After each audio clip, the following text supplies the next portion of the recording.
Akeh wong sing diapusi, ora sudi mikir janji-janji,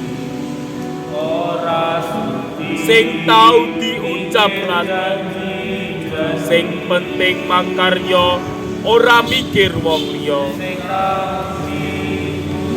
Jabatan mung kanggo gengsi, danane mung dikelongi.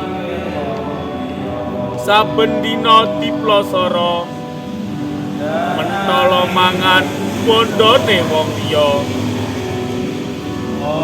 Lali janjine, omongane, tindakane ranggatekke. Sapa wong sing ora gelo, kadung percaya ora digatek. Penting mulya anak bojone, ora mikir marang wong liyane.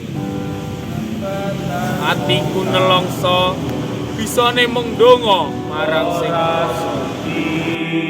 Mikir janji-janji sing tau diucap lagi, sing penting makarya, ora mikir wong liya.